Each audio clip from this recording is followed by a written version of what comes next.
All right, hello all of my second grade friends, and welcome to this week's social studies lesson.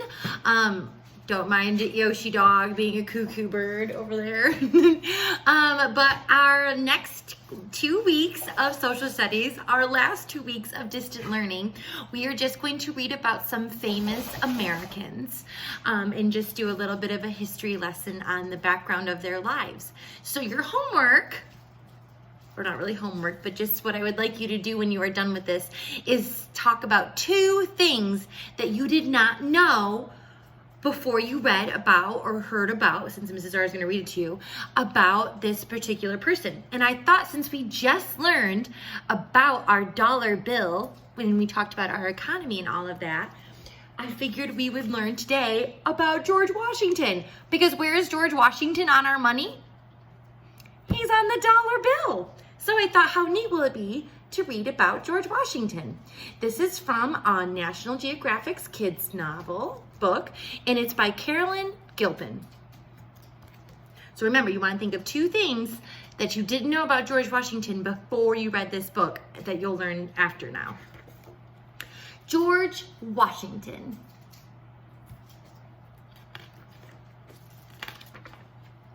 Who was George Washington? George Washington was the first president of the United States. He was a farmer, a soldier, and a hero, and he helped America become a free country.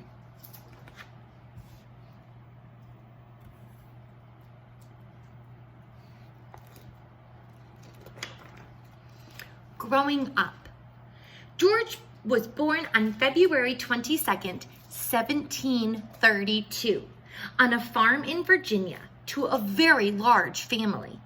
He spent much of his time with his older brother, Lawrence. Lawrence lived on a plantation. Plantation, that's a huge word. I wonder what that means. Right next to it, plantation, they give us the definition. It's a large farm that grows plants for food and clothing. Okay. Called Mount Vernon. He was an army officer. George wanted to be just like him.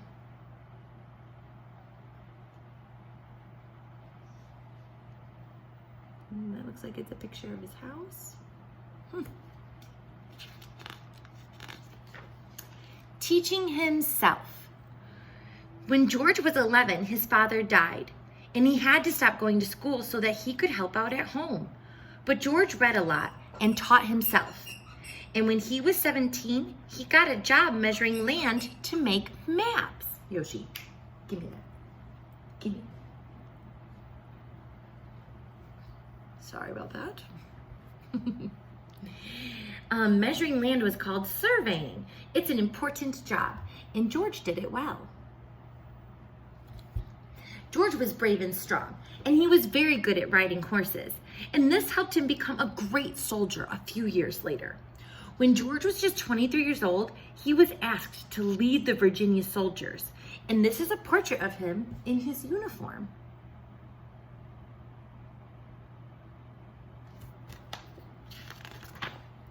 Becoming a leader. In the 1700s, America was not yet the United States of America. It began as just 13 colonies ruled by King George III in England, which is way across the Atlantic Ocean. So there's the 13 colonies, and here is where the 13 colonies were, and there's where England is. So way far away. People came on ships to live in America. They wanted more freedom than the king would give them in England. And colonies are what America's first 13 states were called before America became independent from Britain. This is a portrait of King George III, and he ruled England for 59 years. England is a part of Great Britain. Wales and Scotland are also part of Great Britain. Wasn't their hair so cool?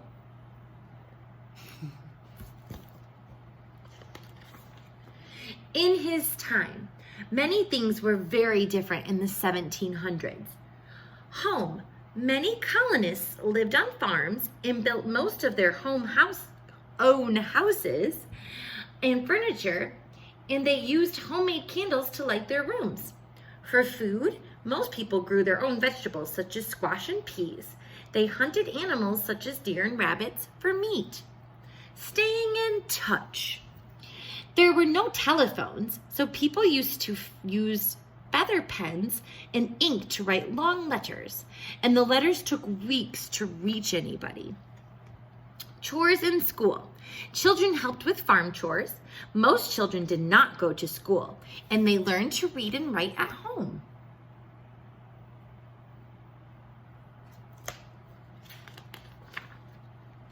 Mount Vernon. Sadly, when George was 20, his brother Lawrence died. Later, George became the owner of Mount Vernon.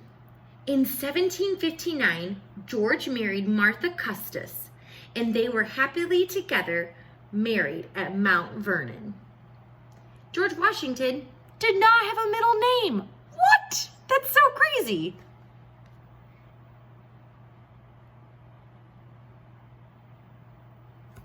A beautiful portrait that was done. Martha Curtis and George Washington married 10 months after they met. So less than 1 year, and they got married. The making of a hero. In the 1760s, there was trouble coming. King George III made the colonists pay extra money for tea and other supplies they needed, and the colonists didn't think it was fair. They were angry. This picture shows an event called the Boston Tea Party, and to show they were unhappy with King George III, the colonists dressed up as American Indians, and they threw British tea into the Boston harbor. So they took all of the tea and threw it in the water where the ships were. Remember, harbor was one of our vocab words this year, and it's a safe place, a calm place to dock your boat. They wanted freedom from England. They asked George Washington to lead the army against the British army. George Washington was a great leader. He was smart and he was brave, and he strongly believed in American freedom.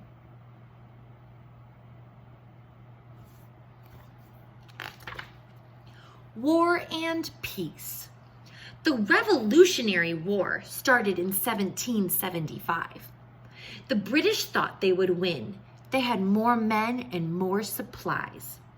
American soldiers didn't have enough food or warm clothes, but they would do almost anything for their freedom. In 1776, America's leaders signed the Declaration of Independence. Say that with me. Declaration of Independence. It said that America had a right to be free and to make its own rules. The British didn't agree, and they sent more troops in to fight. So here, it shows us our definitions for the two big words that we had. A Revolutionary War was America's fight for independence from the Britain. And Declaration of Independence is the written statement in 1776 that said Americans had the right to make their own decisions about their country and its people. For 8 long years, the war went on. The British were tired of fighting a war from home, and the British were beginning to run out of supplies and money. Finally, they gave up in 1783. America had won its freedom.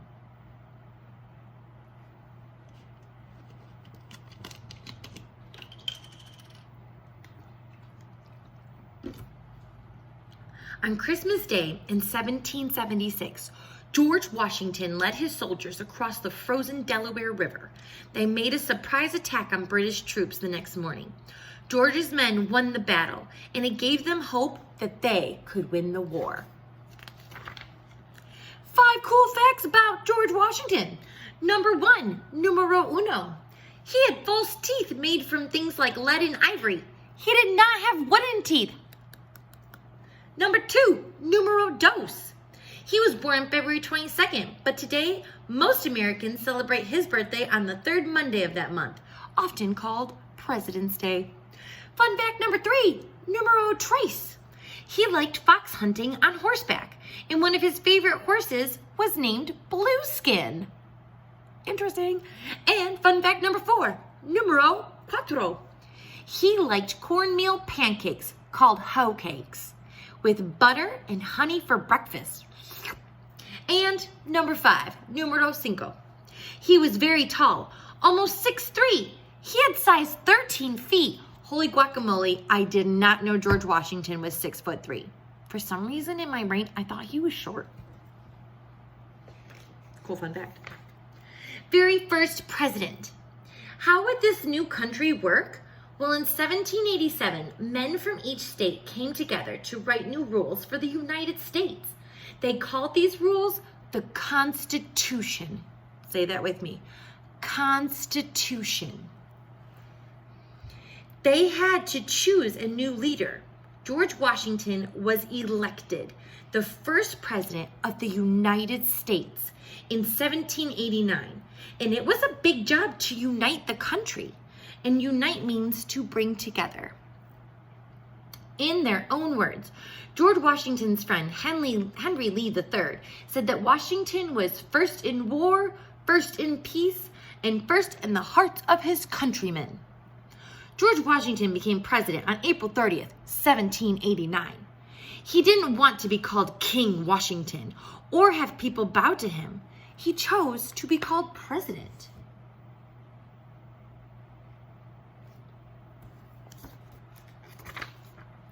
Home again. After 8 years as president, George gave up his power. He was happy to go home to Mount Vernon again.